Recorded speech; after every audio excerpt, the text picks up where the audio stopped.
we're on the way to New York City. Take my hand and see, Manhattan never looked so pretty. Travel light and see the world right. You'll never know if you never go.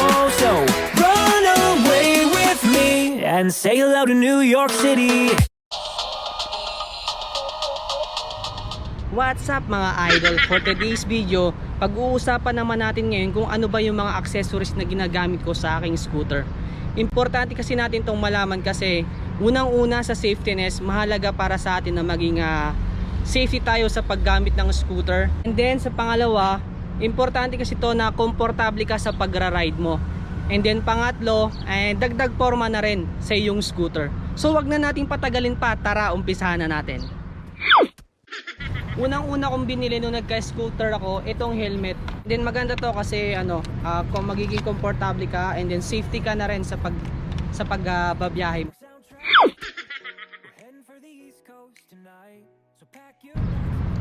Then pangalawa naman itong reflective vest. Ginagamit ko kasi to lalo na sa gabi kasi required din dito ng government na magsuot ka ng reflective vest para mas maging visible ka sa gabi.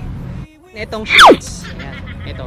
Importante to kasi alam niyo naman dito sa UAE talagang mainit siya lalo na ngayon summer na. So ito ginagamit ko siya kapag bawa na malengke ako, wala namang parking lot dito. So mas safe kung meron kayong accessories nito para pwede niyo siyang iiwan kahit saan. Extra bar extension para sa inyong holder kasi dito kay Ninebot medyo mahirap siyang hanapan ng accessories kasi iba yung pinakang handlebar niya, hindi kagaya ng Xiaomi na plain. So ang ginawa ko, bumili ako nitong handlebar. Ito yan. Itong backpack, ito ginagamit ko siya kasi marami akong accessories na dinadala. Itong blinker lights, ito importante sa akin to sa gabi para mas maging visible ka. Ayan, meron siyang dalawang kulay. Yung brand nito is Comet brand. Nabili ko siya worth 20 dirhams. Itong bell, kailangan nyo rin siyang ganyang accessories para sa in case na mayroong tao sa harapan ninyo, pwede kayong mag-horn.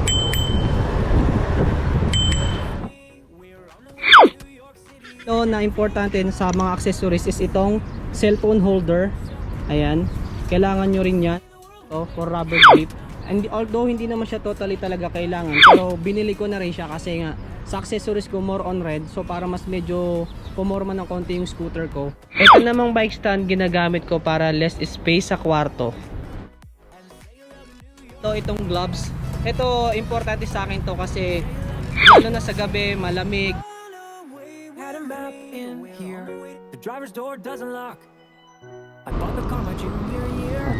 So ganito yung forma niya kapag ito yung bell, ito yung pinaka blinker lights ko, ito yung cellphone holder. Itong cellphone holder ginagamit ko to kapag Google Map, kapag hindi ko gaano kabisado yung lugar na pupuntahan ko. So gumagamit ako ng Google Map, kaya importante sa akin yan.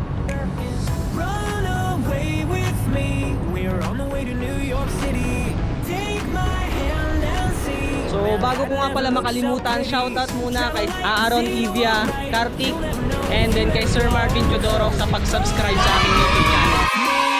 Say hello to New York City.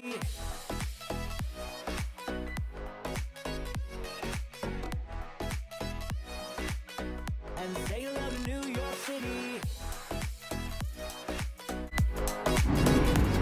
Importante talaga ngayon na may shades kasi lalo na ngayon katirikan ng araw. Talagang mainit. And then yung gloves, protection ko na rin siya sa kamay. We're driving with the windows down. Did you forget your phone cord? We'll buy one in the next small town. Dinner at an IHOP. A shower at a truck stop. We'll listen to some Johnny Cash.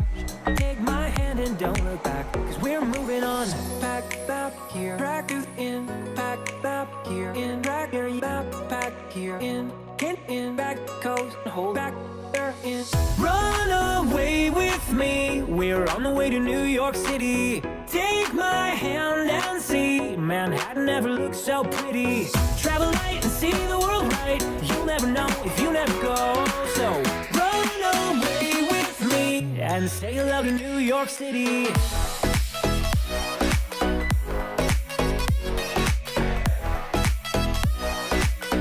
And say hello